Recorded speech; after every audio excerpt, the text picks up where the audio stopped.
Hello and welcome to the Friends in Music podcast. Today, I'm sitting here with Cameron. What's up, Cameron? Hey, what's up? Dude, you're just smiling. You doing good? Yeah, I'm doing good. Let me tell everybody about Cameron for a second.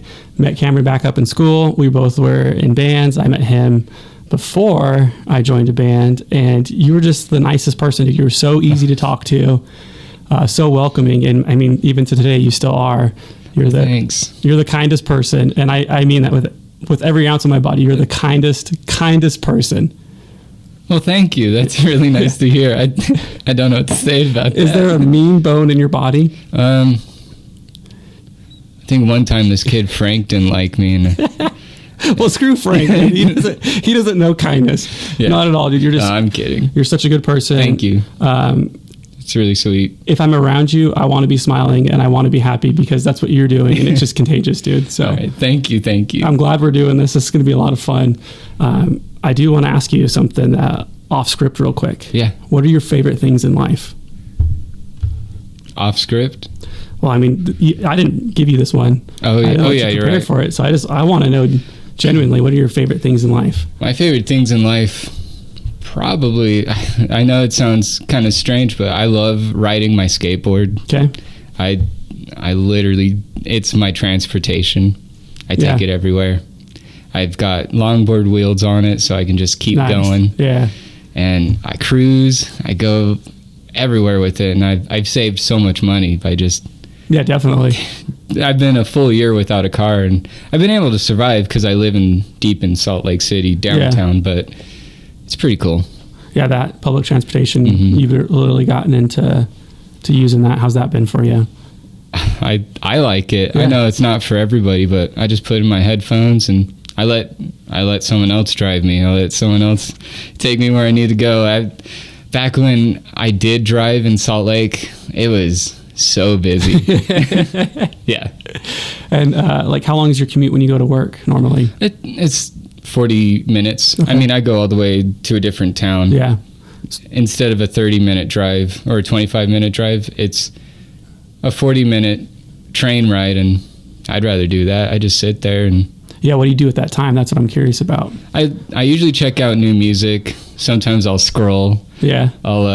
Sometimes I'll just look out the window. For sure. What I like to do on Saturday, I know this is kind of cheesy, but once a week I try to really appreciate where I am in life. Yeah. Be like, hey, I'm happy here. It's so good that I get to experience this. Not a lot of people do. So I really just take in appreciation that I'm kind of in a smooth sailing mood. For sure. So is that the key to happiness, is having that time to reflect and appreciate life?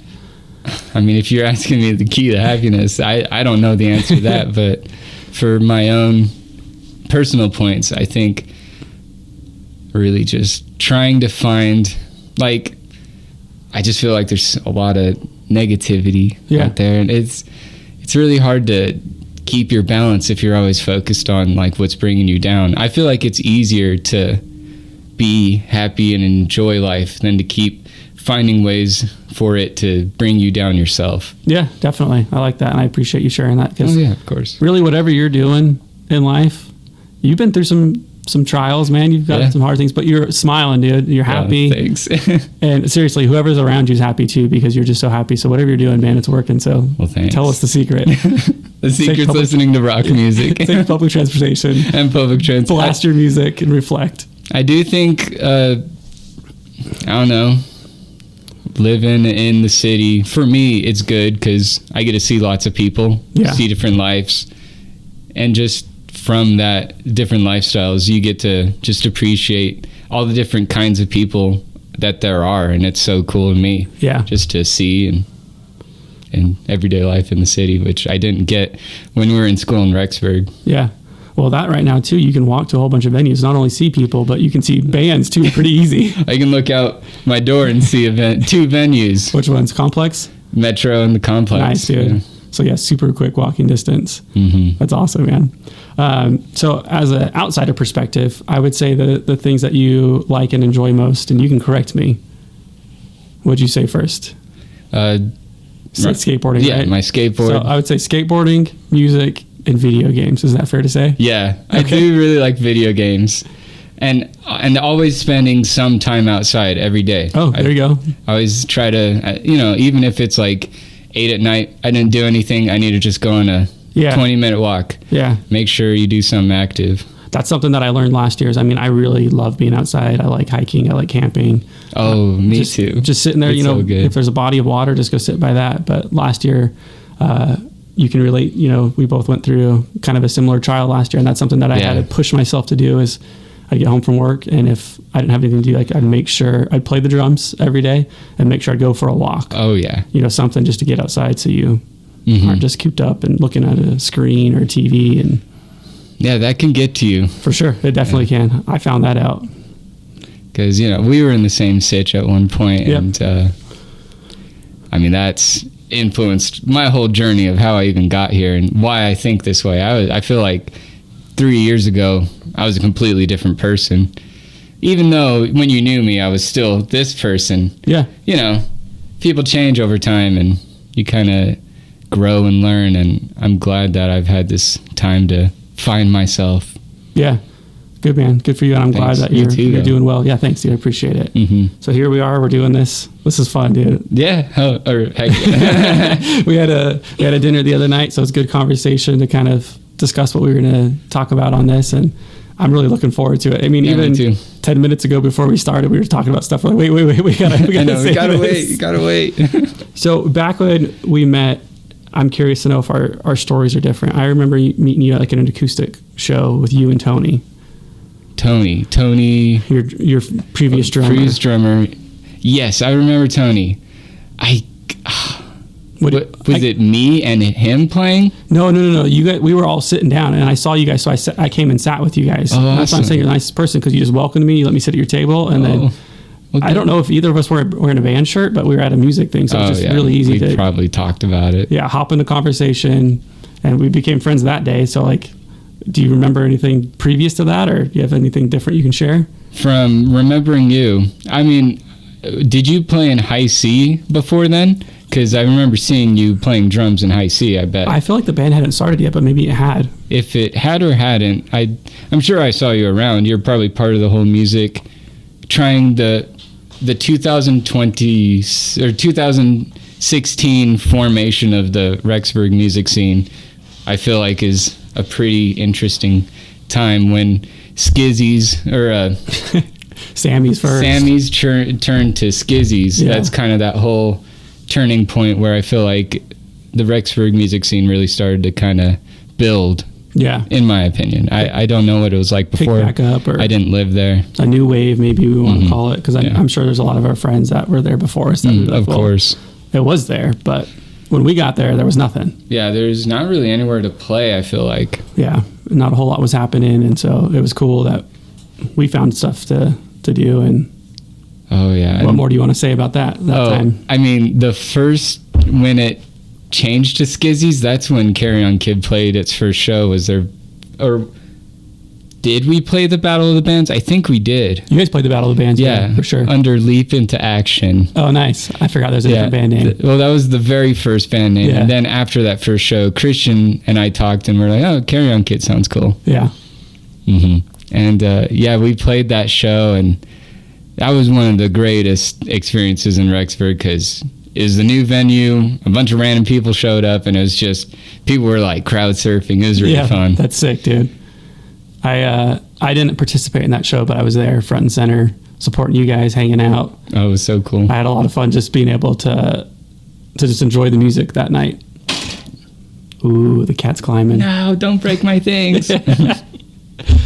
All right, so at that time, you were in Carry On Kid, previously Leap Into Action, and then you joined High C as well. Were you in any other projects or bands at that time? I was writing my own stuff at that time, but no, just mainly Carry On Kid and High C, I would say. Okay. So I put most of my effort in Carry On Kid. High C, I feel like, was my friend Carlton, TJ, that more of their work. I believe. For sure. Well, I'm sure that's different because you joined, a couple months after I left. And so, there was already a band that was established. So what was that like going into that? It was cool. I can't remember the solos, but I remember writing to one of the songs that I really like. Uh-huh. And I remember kind of changing it and making it sound pretty cool. And I got to play it live a few times. Yeah, that's awesome. And then with Carry On Kid, you guys did a tour for a little bit. Yeah. Let's hear about that, man. Oh, that was so much fun. We did a small spring break tour, kind of down to Nevada and back up, Utah and Idaho. Did you guys go to California as well, or am I making that up? No. Okay. We wanted to do that at one point, but we never did. Okay. But yeah, we played St. George. We played Vegas. Vegas was cool. Vegas is a weird place. I'm sure. I feel like it has a music scene maybe a little bit like Fresno. Okay. Fresno is so, well, I'm from Fresno, Fresno, California, and it's so spread out. Uh-huh. And it's just hard to have, like, there's like only a few places where people come together. Yeah. Everything's so car centric. So it's hard for people to meet up in bands and play shows in basements and stuff. For sure. Which we did a bit when I lived in Clovis. Halfway through high school, I moved to the suburbs of California, or Fresno, that's when I got into pop punk. Okay. Also. But we're jumping around probably. We can dive into that. So you told me Fresno and then Clovis. So what's the difference between the music scene and what were you listening to between the two places that you lived? Okay, well, maybe I should start from the beginning. Oh, dude, let's go back. Yeah, let's go way back. The first influence, I would say, was Linkin Park. You know, right on. Like, I'm third grade. Third grade. Holy cow. Yeah. Okay. Well, thanks for making me feel old. How old are you? I mean, I'm old too. I'm 33. Oh, okay. So we're a year apart. Yeah. Thought you were gonna make me feel a lot older. I know. I just look like.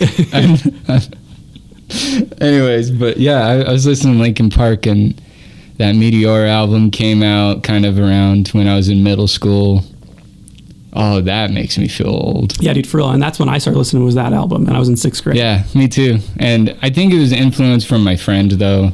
One of my friends in my scout troop was like, yeah, dude, listen to this. You guys hiking around. Yeah, listen to doing your merit badges and listening to Linkin Park. System of a Down too. It's like, why am I listening to that?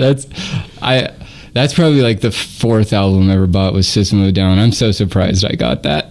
Dude, I had that one, Toxicity. Yeah, that's the one I bought. Yep, for sure. I was in middle school and I bought that one. I love that one. But I would say the biggest influence change was listening to the song All the Small Things by Blink-182. Boom. I would say that song changed it all for me. Yeah. I was like, whatever this is, I want more of this. For sure. And, from there, during middle school, I had a girlfriend who was really into emo. So she was like, here's my Panic and Fall Out Boy. Because it was that kind of era. It was 2004, 2005 era emo. So it was Thursday, Silverstein. We both bought Silverstein shirts once. Nice. It's funny, but... So from that, I was introduced to a lot of that stuff, but I thought that stuff sucked at that time. Okay. I was a big Screamo hater, and I hate to say it. I don't know why, because now I love it, but... Yeah. You weren't mad yet, dude. I mean, you're not mad. I'm not mad, no. I'm contradicting myself, but... Maybe I don't have anything to scream about, but now I do. But that's why you're so happy. You scream in the shadows where people can't see and hear you. Yeah. When everybody leaves, I'm just stomping the floor. But I was into punk. Okay. Like straight up punk. Like who? Give me some examples. Minor Threat, Dead Kennedys, Black Flag, all of that stuff, and all the skate punk. Less Than Jake, Millencolin, Pulley, NoFX, all that stuff. And I loved it when I was a freshman in high school. I just couldn't get enough of it. I thought it was so raw, so cool. But I think what my parents didn't understand, I wasn't listening to the lyrics at all. Yeah. I was just listening to fast drums and guitar riffs that I could skate to home from school. Yeah, for real. So I bet they didn't appreciate having a young punk in their house. Well, I want to say 2 things real quick if I can interrupt you. Yeah, go ahead. One is like, I'm right there with you. Like, I listen to music for the music, and I get in trouble a lot because people are like, you like this song? And I'm like, yeah, I love this song. And they're like, I can't believe that you listen to something that says that. I'm like, oh, what does it say? And they're like, how do you not know what it says? Like, you know every drum fill that's coming up. And I'm like, that's what I listen to. So yeah, I've gotten in trouble with that too. But then you talk about skating and listening to music. How? iPod wasn't around yet, dude. Oh, I had to get I would use CD players when I was really young. And every time you go over a curb, skip. Yeah, it would skip. Yeah. And I remember, like, I had my cargo pants. I put them in my pocket. Yeah. And I would be walking to school listening to, I bet you it was, let's say, Good Charlotte or Simple Plan at that time. Yeah. And I'd be walking and just, it would move just a little bit. And you'd have to, like, wait a whole second for it to pick back up. Remember burnt CDs? I had so many burnt CDs back then. Oh, I'm sure. I would burn them just so I would stop destroying them, because, like, where I went to middle school, I would skate because it was just down the street. Mm-hmm. And so, same thing. Like, so you barely hear the song. But even with the anti-skip, like those CD player, like it didn't work. But I would put mine in the hood of the hoodie. That's not smart. Not the hood, the pocket. And then I'd run right there, yeah. The headphones up like the sleeve or like through you'd behind cut, the sweatshirt. Dude. And still, I couldn't even. The whole school thing, you'd put your hand on your ear. Sure, like run it up your sleeve, listen to it. But once iPods came in, that was game change. Yeah, for sure. I did get an MP3 player in middle school, so I didn't have to worry too much. Yeah, I had one in middle school, and I think it only held like 30 songs. That was my first mine MP3 was player. 2 gigs. Okay. And all I remember is there was a song by The Slip on there called, like, Even the Rats, and I was like, I would listen to that song all the time. I don't know why. It just had a cool riff. But all right, so we derailed a little bit. Sorry. Listening to skate punk. Oh yeah, and all my friends at that time were really punk. I think that was pretty intense because they'd have patches and crazy hair and stuff. On. And I was in the middle of Fresno, California. I do believe that probably worried my parents a little bit, thinking I was gonna become a bum, which maybe I am a little bit, but I'm not a super bum.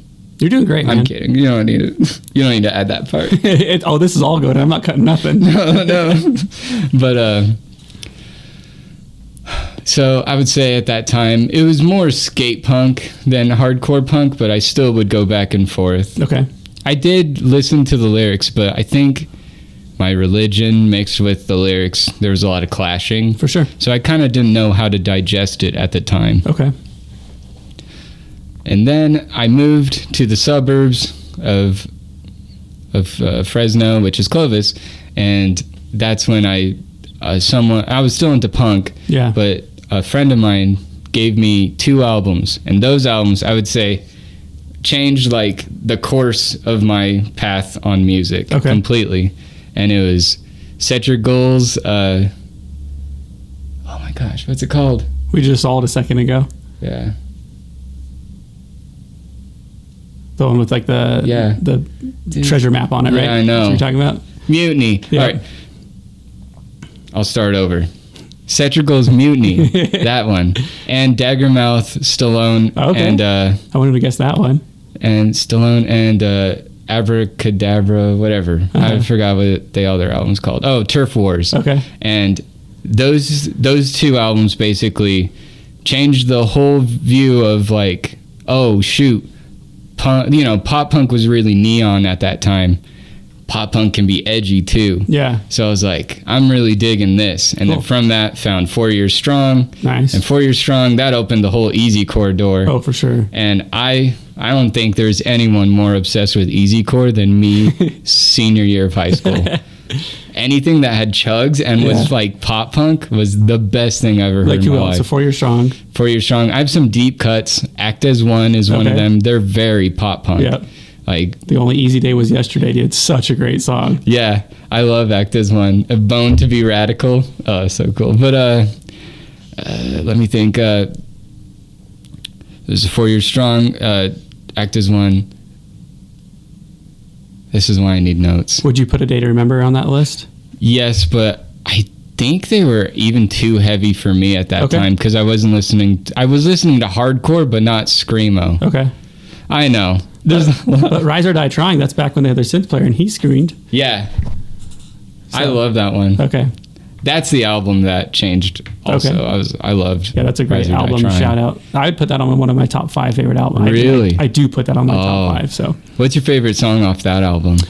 Abandoned Ship, Abandoned All Hope, maybe. That one. But I mean, front to back, it's great. I think so too. For me, Breakdown in the Key of Happy. Yeah. Such a good one. I love that one. And so, all right, where were we? We were talking about getting into easycore. Yeah.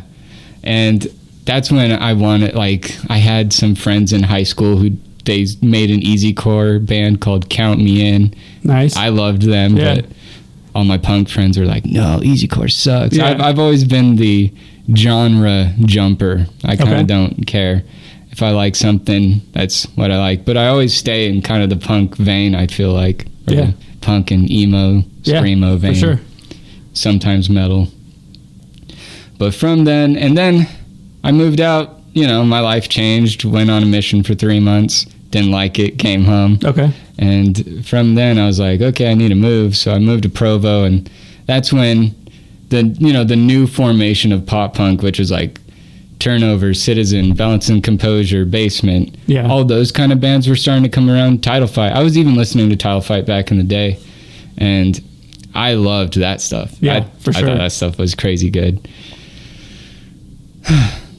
Good times. Transit too. I haven't mentioned Transit, but Transit was probably my favorite band for a good minute, like a good 4 years of my life. And Man Overboard. I love Man Overboard. I'll fight to the end for Man Overboard. I don't know why, but You'll defend them? I'll defend them. Yeah, I'll defend Man Overboard. They're so good. I mean, they're what they are, and I like that. Yeah. I like, I can't remember his name right now, but the bassist for Man Overboard's playing with The Story So Far. That's amazing. Oh, that's so sick. cool. Yeah. And I saw Man Overboard play an acoustic set earlier this year. Oh, right on. But just Was there. it just Zach? Yeah. Okay. How was that? I love it. Cool. I love it. Was that with handguns? Yes. Huh. Okay, so tell me about that whole show. Handguns, it was in a church, so that was cool. Right on. And it was a cool set. Handguns played. I have never seen Handguns before, so Okay. it was really kind of cool to see them. Right on. They didn't play the song I wanted, but... Which one? The song about trying to get fired. Early retirement. Yeah, don't have to quit. I used to play that at work at Little Caesars every day for my boss because I thought it'd be so funny. Such a good song. Yeah, I love that one. I saw them for the first time. They were opening for Man Overboard and All Time Low. And I got there awesome. right at the end, and I was so heartbroken because I'm like running in, and it's like the last chord. They just, strumming, like they walk off stage, like, dang it. That happened to me recently. With what? Boys' Night Out when I Okay. went to see Armor for Sleep. Right I on. got Boys' Night Out last song. That's it. But you saw the song at least. yeah, kind of. Kind of. So much attitude. There's his attitude. But I did get to see Man Overboard, Transit, and then Senses Fail. So that was kind of a Nice. cool That's set a cool one. in Sacramento in Okay. 2011. Pretty crazy show. Okay, so you're still on your musical journey. You went to Provo. Oh, yeah. Provo, I lived there. And I didn't go to school. I was just living. I don't know. Went through breakups, relationships, life. Yeah. And then about 2015, I moved to Rexburg. Okay.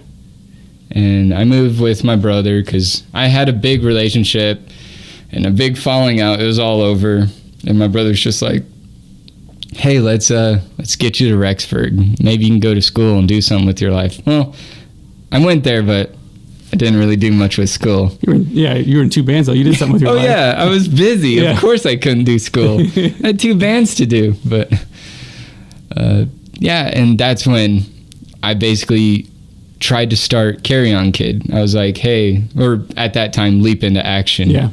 And Leap Into Action was me and Joe. And Joe knew someone named Christian, and that's Okay. how I met Christian. Right on. Was through Joe. And Joe kind of, I think, didn't really care that much to be in a band. Okay. And me and Christian were like, we were solid when we played together, to be honest. Nice. He'd play some chords and I'd play a riff over it. Yeah.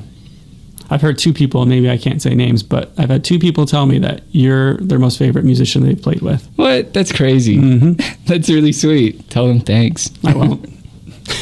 Just kidding. Well, you can if you want. They'll hear it. All right, cool. But yeah, I did really love writing riffs with Christian. I'll say that much. Right on. Really easy. Good times. So is that where the music journey ends? No. Okay, let's hear it. I guess at that time, I was accepting more emo into my music vein, I would say. Give me some examples of the emo vein. I think, well, that's just when pop punk was mixing with emo, if that makes sense. Yeah. And that whole era, I was starting to listen to bands like You Blew It, Empire, I Was Lonely Estate, some post-rock emo like Athletics, which check them out, they're awesome. And some old schools from like 2005, like a band called Park. They got a really cool album called It Won't Be Snowing Where You're Going, or Where She's Going. I really like that album. Highly suggest it. And a band called I'm sorry, I'm Let's just, hear him, dude. I'm asking. I want to hear him. Time Spent Driving. That to me is one of my I call it the most, in my opinion, like one of the most emo albums, but to some people emo means something different. So yeah. To each their own, you know. So I think this is a good time to ask, what's your definition of emo? Well, I mean, I think to everyone who's a normal person, it's the weird person that's got their hair over their eyes and wearing all black. But if you ask, you know, someone who's like really into music, there's just different everyone plays music differently. Yeah. Genres are kind of silly. So if you really think about it, when people write music, it's just the emotion, the sound that they want to bring forth to this world for people to hear, or for them just themselves. And what emo would mean is just an emotional riff or emotional music to me. Okay. And this is hard. That's fine. Whatever you want to say, man. Let me start over. I don't know if I can do that. What emo means? Oh, I don't think it really means like a straight up genre, but like it's like saying punk. There's just a whole subset of different genres in that. Yeah. Like, how do you say one? It's like classic rock. Well, there's different kinds of classic rock. Yeah. Everybody sounds different and the same, you know? All right. So what is your definition of punk? I would just say more just like an act. It's not really like a style. It's not really anything like that. It's your effort and your like your lyricism, your emotion you put into music that kind of defies norms. You know, that's what I would feel like punk would be. And so you said your definition of emo, definition of punk, but back before we started that, you were saying how you started getting into emo music, back writing music with Christian. So pick back up there. Tell me. Hotelier, Christian and I, that the Home album, Home Place Like There Is, or something like that. Okay. I'm so bad at album names. Oh, dude, I'm the worst. I can tell you the band, but album or song, I'm not that great. That album has some incredible songs, and I think, well, we covered a few of them. We also covered Citizen a few times in Carry On Kid, and that was really fun. What the car song? Like The Night I Drove Alone. Yeah, we did that one, and I think we did. I forget which Hotelier song we did. I'd have to look. You're Depressed. Okay. But yeah, the one that I always remember is the Moose Blood song that you did. Oh, we did cover a Moose Blood song. That one was a fun one. Yeah. I'm not sure how many people in the audience knew that song. Tuesday, right? I don't remember the song name, but that was a fun one. Yeah. Good times. Or Thursday, something like that. It was a day of the week. Well, Thursday is a great band too. Yep. I just saw them, and I would say that's probably one of my peaks of the last year of bands that I've seen. Nice. What made it so good? I've been waiting my whole life to see Thursday, to be honest. Yeah. And it's exactly almost, it's better than their albums. Right on. Seeing them live. And that was with Silverstein, right? Mm-hmm. Yeah. I've seen Silverstein like 4 times at this point. They're always touring, man. Yeah. They never stop. Yeah. All right, and then I got married. Okay. And my music style changed a lot. How so? This is when I listened to a lot of Tiny Moving Parts. Nice. At first. Okay. And then I went to extremely heavy music. I started listening to atmospheric black metal. Okay. And what got you into that? I don't know, but it can be really cool. Yeah. And I listened to a lot of it at that time. But going from tiny moving parts, twinkly, fun, pop punk, emo sounds to that. Atmospheric black metal is a big change. And I think at that time I wasn't the happiest. So I think listening to something that brought that out was really nice. And I was also listening to a lot of experimental metal. Rollo Tomasi is a band I would say is extreme. I listen to them a ton for like from 2019 to 2022. They were probably one of my favorite bands. Them and Svalbard, which Svalbard just said they're breaking up, so it was a bit sad. It's okay though. Can't be in a band forever. I get it. For real. And then from then, a big life decision happened. I broke up with my partner, and from then I was like, okay, I really need to just, I've kind of lived my life for other people. Yeah. Up until then, my church, my parents, my ex. Yeah. I'm gonna live life for myself. I'm gonna figure out who I am, what I like. Yeah. And so I'd say from the year 2023, I listened to anything I liked. Nice. Things from cyber grind, death metal to indie rock. I was just really trying to figure out everything that I'd like, and I just think I'm a genre jumper. I like it, yeah. I just like anything that I like. And so during that time, what new bands did you find? I've a lot of local bands I've been listening to here. Yeah. Like Melancholy Club. They're awesome. My buddies in Tiger Bike. They're great. I mean, I go see my friends in Tampa Chess Club.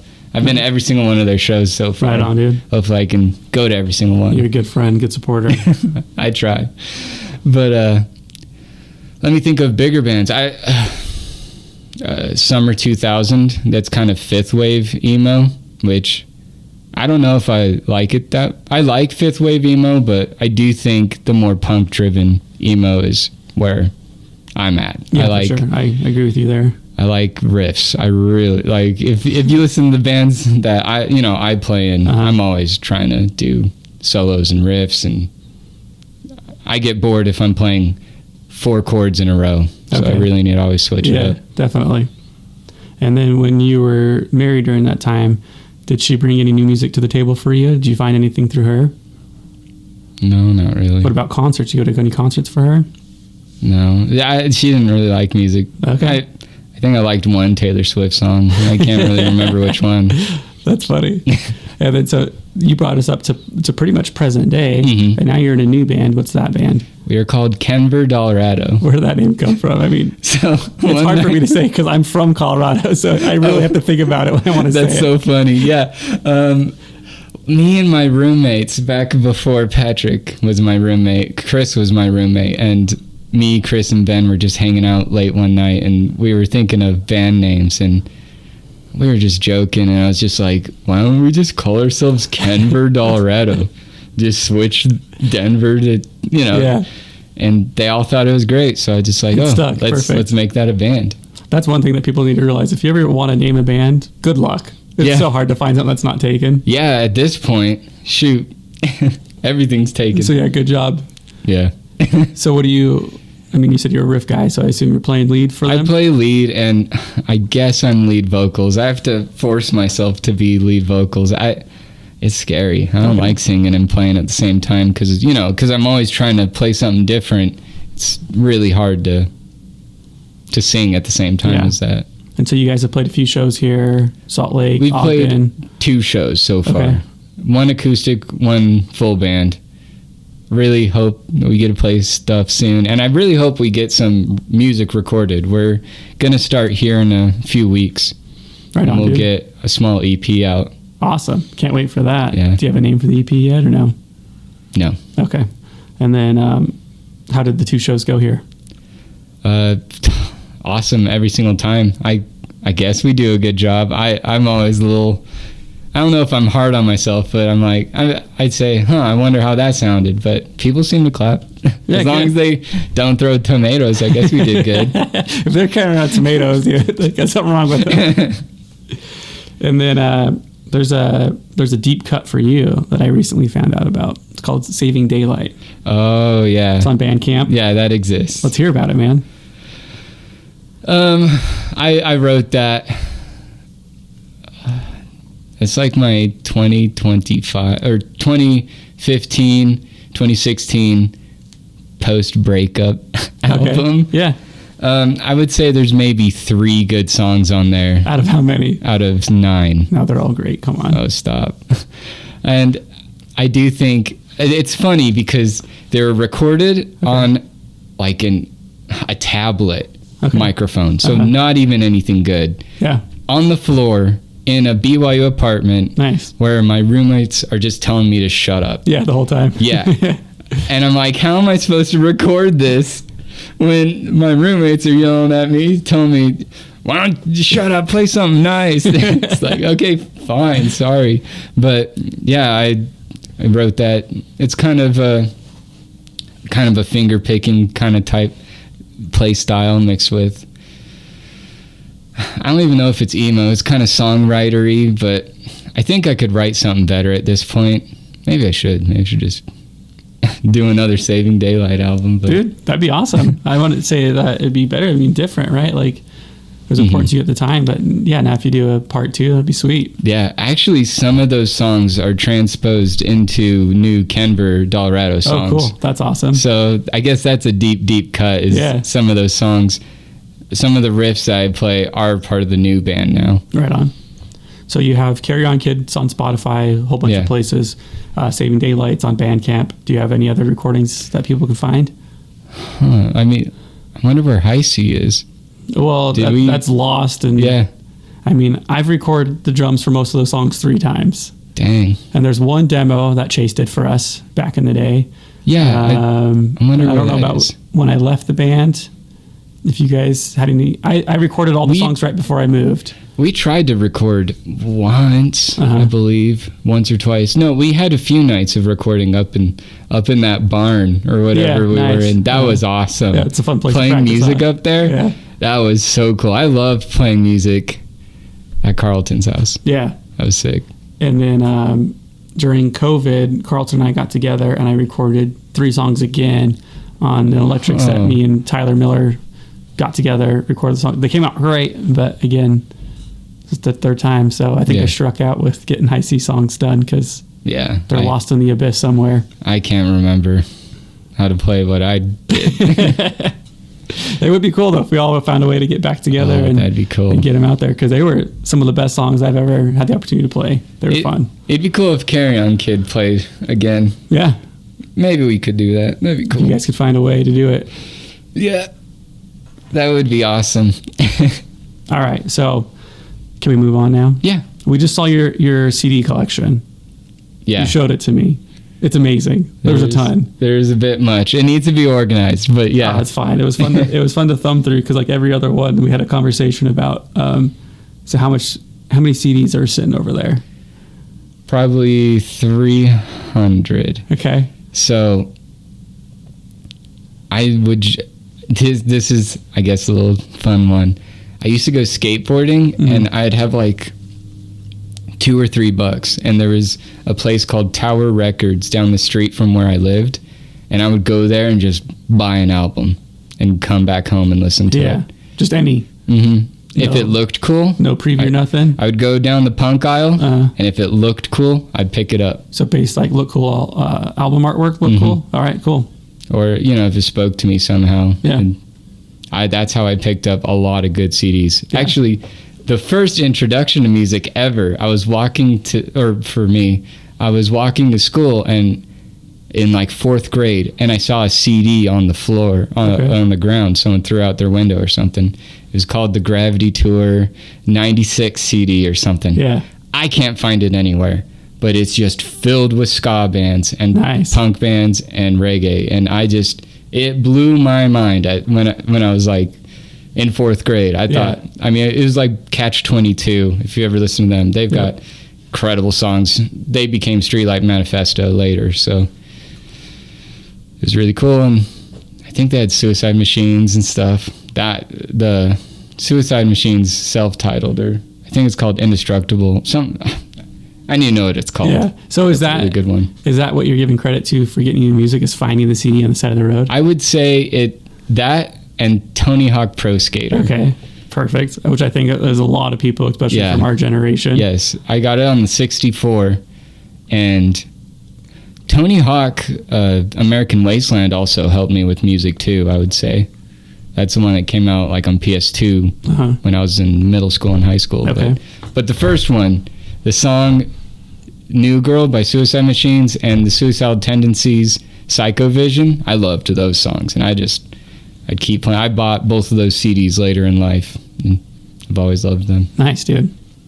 Yeah, Tony Hawk is a great introduction for skateboarding, for good music. Oh, yeah. for so many things. I probably started, I always wanted to skateboard, but when I played that game, I like went outside and just was like, it's time to do what I could do on Tony Hawk. Yeah, that's awesome, And man. I just fall. Yeah, again and again and again, for Yep. sure. Did you ever like try to street luge, like lay on the board and go down the hill? No, but there was plenty of times I fell really bad. One time, this is if you don't know the geography of Fresno, but one time I went from basically, it was probably like 50 miles in one day on my skateboard. That was crazy. Dude, that's far. Yeah, well, That's far on a bike. That's insane on a skateboard. in Fresno, we went to, I guess, this doesn't matter because Let's hear it. Tell Well- us. We all want to know. there was a town called, I don't know what it's called, but there's like, we just basically went from one side of Fresno to the other, and Okay. that's a far amount. Yeah. Anyways, I don't need to talk. No, that's cool. That's crazy, man. Because yeah, anybody that's skateboarded knows that that's And far. I think that's why I skateboard everywhere and it doesn't bother me. Like, all my coworkers are like, oh my gosh, you're gonna go skateboard?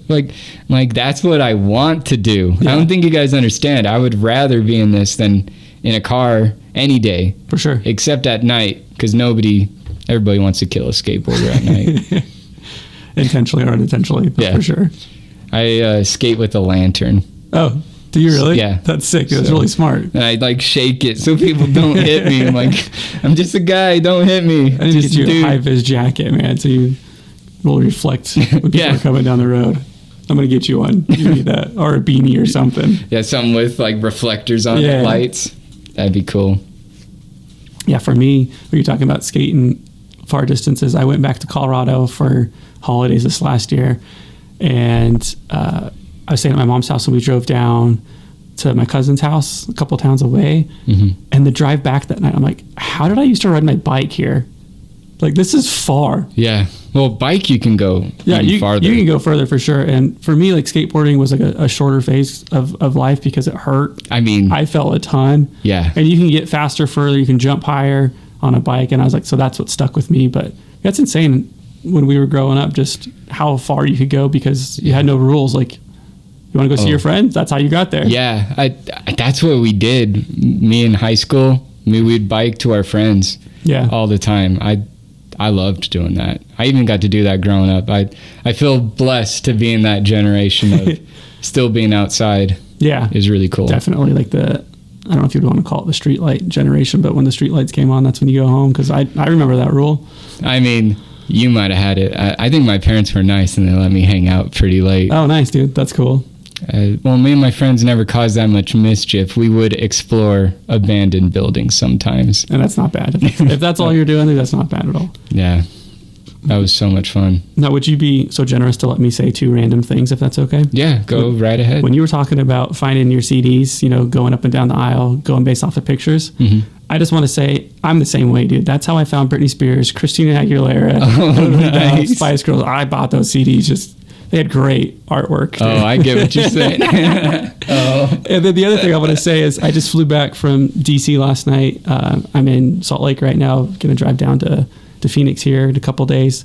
But I got in really late last night, so I go to Mike's house, pass out, called him this morning, and he just moved into his house. And in his master bedroom, he's got a nice like shower that's like the waterfall shower head, dude. He's like, yeah, go try the shower. So I was like, all right, don't mind if I do.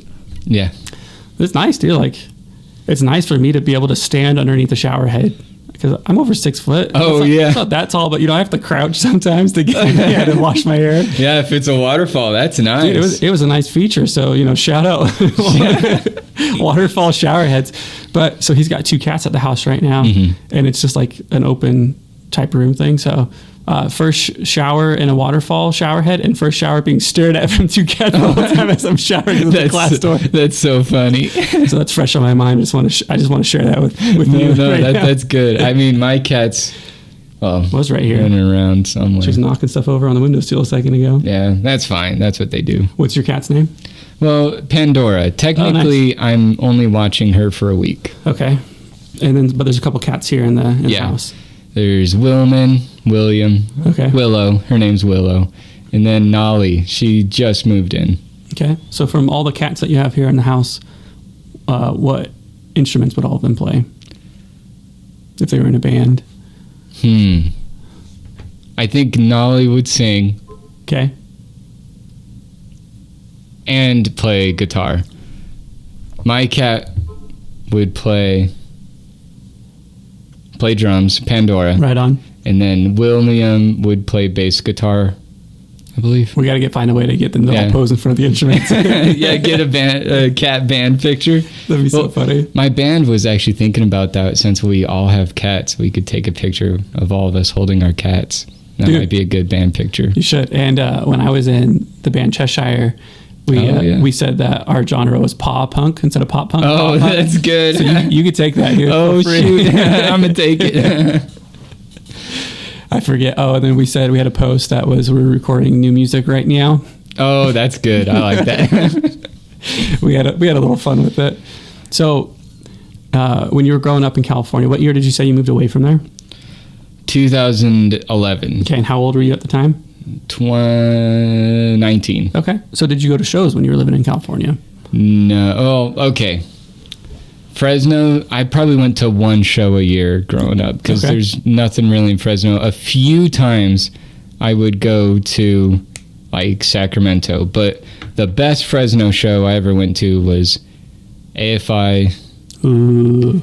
It's when like December Underground like came out. It was like 2007, so it was like a year Nice. after that. Yeah. But they played a lot from Sing the Sorrow and everything before. They've always done a really good job on playing a good amount of all of their music, but that was probably the first show that, you know, the crowd was just like a wave, and it's like, Yeah. if I had to get out of here, I would die. Yeah, you're That- stuck, dude. Yeah, that kind of, and everyone was just excited to see them. That was probably one of the coolest shows I ever Right on. went to. And it was before phones, so it's like nobody was doing that. People aren't enjoying it. Yeah, it's what a golden era. Yeah. But my first concert I ever went to, which is insane, I can't believe this is my first concert, was a band, 2 bands Okay. called Madball Okay. and Sick of It All. Nice. All New York City style hardcore. Yeah. I was not ready for that. It was like 2006, freshman in high school, still listening to Blink. And I just knew they were punk, and my friend was going, and I was able to find a way to go. And that was insane. I did not expect that. Where was it? What venue? It was a place called The Exit in Fresno. It's not Okay. there anymore. Or in the venue. I can't remember. What about it's called. capacity size? How many people do you think were in there? Oh, there's probably only, it's double this room size. And It's like a 2-car garage Yeah. size. And I just remember vividly, there was a guy mouthing every single word, Yeah. sitting on a giant speaker. Nice, dude. And there was like real fights and stuff. Yeah, I was that's like, crazy. Oh my gosh. Because it was a hardcore show. I didn't expect I was going to a hardcore show. I thought I was going to a punk show. How fun though, man. Yeah, it was really cool. Really fun. And then moment. yeah, California, you got Provo, you got Salt Lake, you got Rexburg. Any other places that you've lived? I mean, not really if you count New Zealand on my mission. Okay, you were there 3 months. Yeah. No shows though, as a missionary, unfortunately. No, I went to so many shows. And so, what's been the best music scene that you've lived in? Oh, here, hands down, Salt Lake City. And why's that? I could, every band either stops here or Colorado Yeah. or Vegas. So on their way back, usually they'll go from Colorado, go to Salt Lake, or they'll go to Vegas. Yeah. So we're the perfect middle spot. Yeah, when I lived here, it seemed like all the bands that I wanted to watch kind of did every other tour. So they didn't stop here every tour, and that was really hard for me. So it's like, sometimes they'd go to Denver, and then from Denver, sometimes they'd go to Wyoming, or they'd go south, and so they'd miss here. Yeah. So that was hard, man. Like, why is it not everybody stopping here? But when I lived here, like I think I was going to talk about it earlier with Handguns. Saw Handguns at Kilby Court. Oh, that's all. Any show at Kilby Court for me. Dude, it's so fun. I just got to see A Lot Like Birds and The Fall of Troy at Kilby Court. How insane to see Fall of Troy there. Oh, it was so good. Yeah. I loved it. And it was their Doppelganger 20-year anniversary. That's cool. But the issue was, back then at least, was Handguns was on a Sunday. So there was like, seriously, in the crowd, 5 to 10 people. Oh, wow. Non-band people. Dang. And so it's like, well, I kind of get why people aren't stopping here, because if you're not showing up, like if you're not supporting. But now, 10 years later or something like that, I've been here for a few months, gone to a few shows, Turnover, went to Movements. That would have been a cool show. Yeah, and those have been packed. Yeah, I think the scene's a lot bigger here now. And that's good, man, because you got to support bands, or they're not going to come. So I'm glad that your experience is different than my initial experience of being here. Oh, yeah. I guess you're right. I did go to a few shows when I lived in Provo down here. Okay. I did get to see Citizen, Balance and Composure, and all bands like that. I forget what other band went that show, and they probably could play bigger venues now. And then I don't know if you remember, but you talked about somewhat of like there being like a new emo scene here as well in the area. So what's going on with that? I think it's a mixture of growing up and just kids being introduced to new music. It just seems like I'm not starting to age out, but I'm starting to just like, I mean, I probably am, let's be honest, but it's just, it's probably how people in the 70s thought of kids growing in the 90s listening to Nirvana. Okay. It's just like, this is different. I don't hate it. Yeah. I don't hate it at all, actually. I actually really like it. There's like some really great fifth wave emo bands. Like Your Arms Are My Cocoon. Shout out, they're good. But just it's a different style. I think it leans more towards electronic and indie instead of more of the punk and hardcore. But they mix screaming into it, so it's kind of interesting. Yeah, that's cool, man. Mm-hmm. Now we're over the 50-minute mark, and I have a lot of questions that I want to ask you. All right, and so shoot them. If there's some that, I don't think we're going to get through them all. So if there's some that you want to talk about, you got to let me know. Okay. But I do have a really deep question. Okay. And I didn't let you know beforehand. Okay. Are you a Coke or Pepsi guy? Pepsi. Why is that? I like the smoother taste instead of the spicy, like sharpness of Coke. Dude, you had that answer loaded. You were ready to go, and I tried to like throw a curveball at you. That curveball didn't work. You were ready for it, dude. My coworker used to get mad at me. He's like, I can't believe you like Pepsi more than Coke, and it's like that was my answer. I don't want to. I don't know. I like spice, but not soda spice. Yeah, for sure. That's funny. My mom, she's a big Pepsi gal, and she called herself a Pepsaholic. So I'm true to the Pepsi brand. Are you a Pepsier? I mean, I guess, I did have a Coke yesterday. Oh, dude, you traitor. Well, my boss gave it to me. I'm not going to say, no, get that soda away from me. Smack it out of their hand. Get that corn out of my face. Yeah, I love that one. All right, next one that the people need to know. What's your favorite Pokemon? I think it's Crobat, but I also really like Leafeon and Dunsparce. Okay. And what's your favorite Pokemon game? Heart Gold. Pokemon Heart Gold. Yeah. And what's your favorite just video game in general? Ooh, that's a big question. It's either Dragon Quest or Monster Hunter. Okay. Any of those franchises. The really old RPG or the action of Monster Hunter. And then what about what's your favorite console? Our way to play a video game on. I like playing on my computer now, but I really like the Super Nintendo because that's what I grew up with. Super Nintendo and N64 and Wii is kind of, nice, yeah. That was high school, which high school was Wii, Super Nintendo growing up elementary. For sure. So you're just a true Pepsi Nintendo person. At that time. Now I'll play anything. Right on. And then I have 2 questions that Christian said I had to ask, or Okay. or he's going to punch me in the face. And you already talked about one just a tad bit, but he says that we need to talk about your experience working at Little Caesars. Oh, Let's hear it. I lived there, my friend. I got so many people jobs there. It was crazy. I even got my ex a job there. Right on. I would just play punk music in the back, and I would make dough, and I would be obnoxious. Well, not really obnoxious, but they knew it was a Cameron shift when there was riffs going on in the back, sure. and I probably made everyone's pizza that ate there. Almost. Oh, for sure. I had many pizzas that you ate, and you could tell the difference. The dough was better when Cameron was making it. Better be, because I worked hard on that. And I also did all the like packaging in the back, which was crazy. They shouldn't have had me lifting those kind of things for $7. They paid me $7. I was the hardest working guy there. What about though? Did you get a free pizza per shift or anything? No, No they gave me incentives, a bonus? breadsticks. Oh, good. Which after 3 years, breadsticks are kind of done. Yeah, for sure. I mean, I would not last that long surviving on breadsticks. Yeah, and they were stingy too. The people I was working there were like, "You can't get a pizza." I'm like, Dude, how what rude. do you mean? Yeah, You're just how gonna throw rude. them away. Yeah, exactly. If they're thrown away, that's messed up, especially.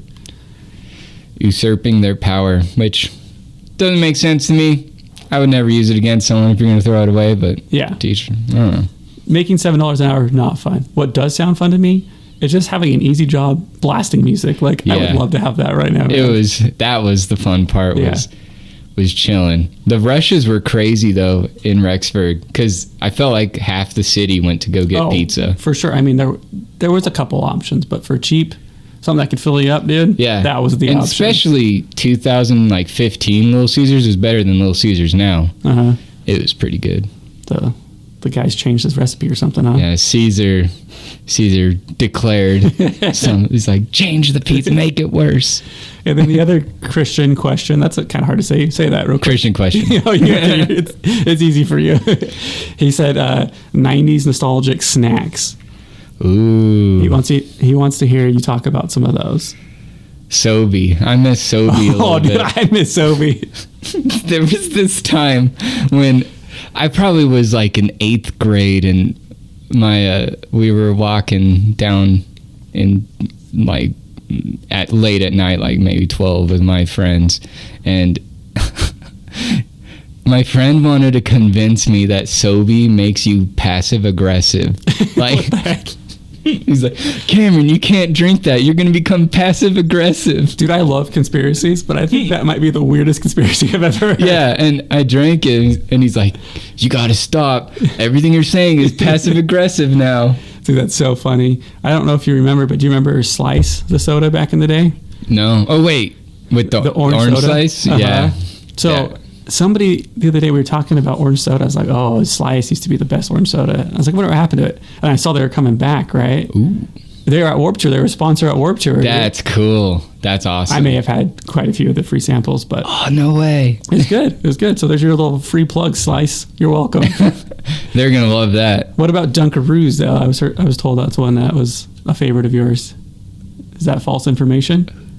It is false. Christian, you messed up.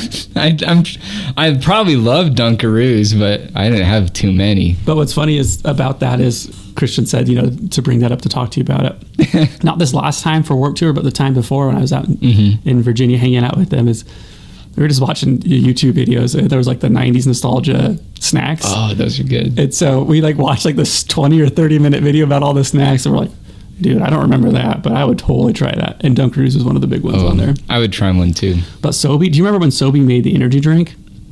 Yeah, I think so. Like Sobe Energy? Like the same size Red Bull. Mm-hmm. It had Yes. The 2 lizards on the front. Yeah. Dude, that was my first energy drink ever. It was like at some fair. Oh, no way. I was like 10, and they were handing them out for free. Oh, you probably were wired. Dude, that's when my heart condition started for sure. Dude, seriously, though, it was an outdoor, I think it was called Spring Spree, outdoor festival type thing. And I don't know, like there was no parental around for me. So I'm just like walking up and down, getting the free Frisbees, all the swag. And yeah, I'd walk by the Sobe and they're like, here, kid, here's a drink. I was sick. I was dehydrated and I sick, bet. dude. My first energy drink was something called BAWLS, balls. I forgot about that one in the bottle, the blue bottle. I haven't seen those for a while. Yeah, that's I think it was like freshman year. They're like hanging out with some friends. They're like, try some balls. You got balls, kid? Yeah. Try this. I'm like, okay. And then they made the ginger one. It was ginger, right? That was one of them, but the blue one wasn't ginger, was it? Wasn't there like a brown bottle that was the ginger? Yeah. Or am I making this up? I could be making this up. I don't know. We'll do a little fact check. RC is good too. Remember RC? Also, my soda shout out is Cactus Cooler. I wish it was cheaper. Yeah, that one's you can't find that in every state. No, but they got it in Utah because Utah's love that. We love some Cactus Cooler. All right, man. So I need to know a couple more things. Is that okay with you? Yeah. Favorite concert you've been to? That's a huge one. Favorite concert. Probably should have thought of this earlier. Well, let me ask you. I just got back from Warped Tour. You ever been to Warped Tour? Yes. How many times? 14. Okay. Really? 14 times? Yeah. That's insane. I went more than once in 2010 and 2012. I went twice. What cities? When it started in California and ended in California. So at the beginning of summer and at the end of summer for 2012. I can't remember the cities. It might be like Sacramento or something. Yeah, it's cool though that you did both. And then they did Fresno also one year. And I am the hugest lover for, I would say, the era of 2009, 2008 to 2016 Warped Tour. That was those are my favorite concerts, I would say. No, for sure, dude. The atmosphere, like, I got to see all my favorite bands in one day. Yeah. It was incredible. And for $35-$45, get out of here. And a few times for free. I got to go in for free. That's awesome. So I loved Warped Tour. I got to check everybody off the list from those generations. Yeah. Yeah, in one day. Yep. How sick is that? So cool. And then what are some of your favorite bands and favorite albums? Okay, I did. So I would say Transit is probably one of my favorite bands. Okay. Growing up, and it's before they even got big. Yeah. The albums, like their first 3 releases before 2011 even. They have this one album called Stay Home and Keep This to Yourself. The Keep This to Yourself album, they use delay and they use effects, which that changed my whole opinion on using effects in music, because before then punk really wasn't doing that, and I thought using pedals and stuff was that's just a bunch of malarkey. But no, I really like it. I think if you can add some cool stuff to your guitar, it can really change the way it sounds. All right, and another one, I wrote down my notes. American Football's first LP, which big shout out. I have to tout this one because I think a lot of people are like, they found them out about the internet. It was like 2008 when I found their album, and it changed everything for me.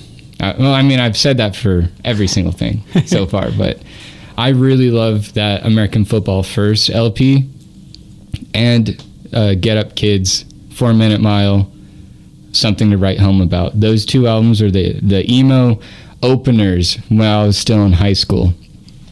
Even though I was kind of bagging on emo, I would listen to that, and also Silverstein's Discovering the Waterfront. Okay. And probably Hawthorne Heights. Which one? The one with the bed. If Only You Were Lonely. Okay. That classic is so good. I just like the palm mutes, the riffs. Okay.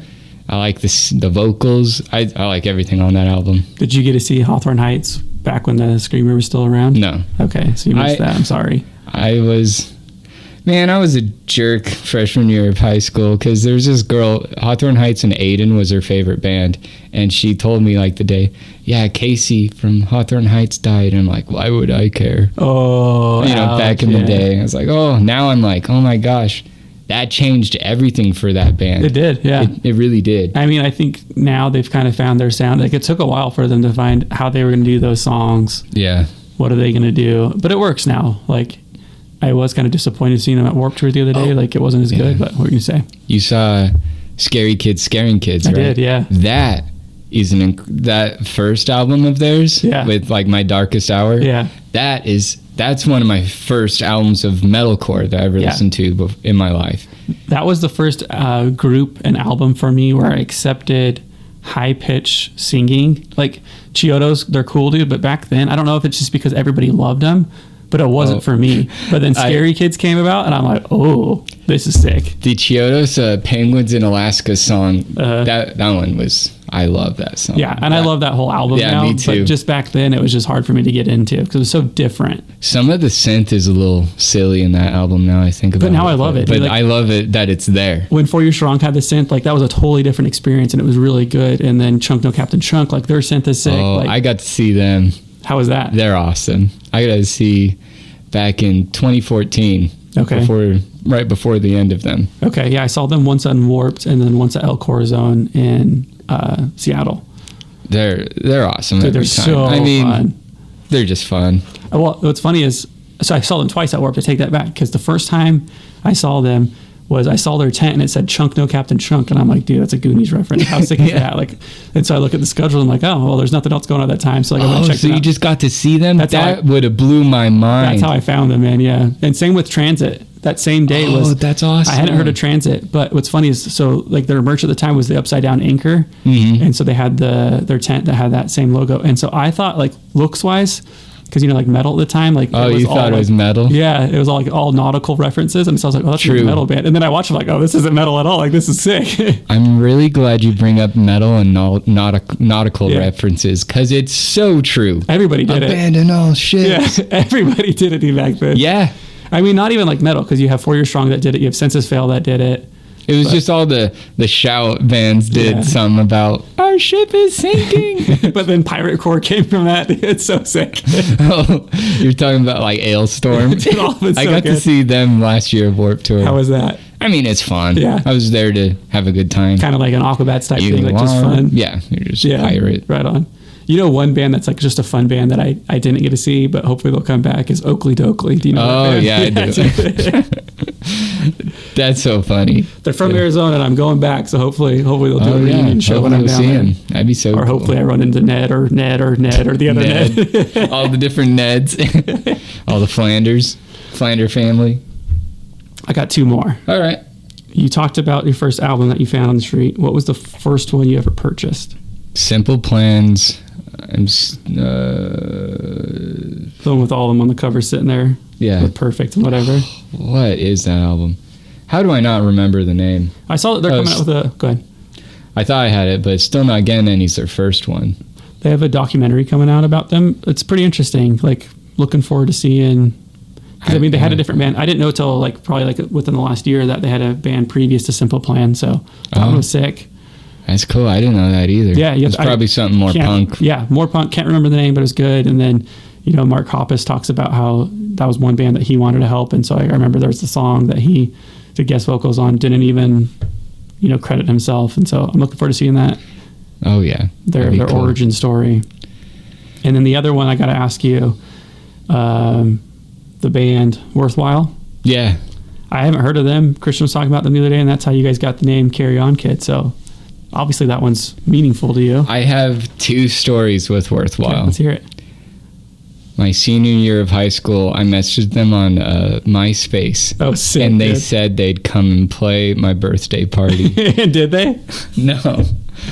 They said it was too much. They couldn't come up. Too much time and not enough money.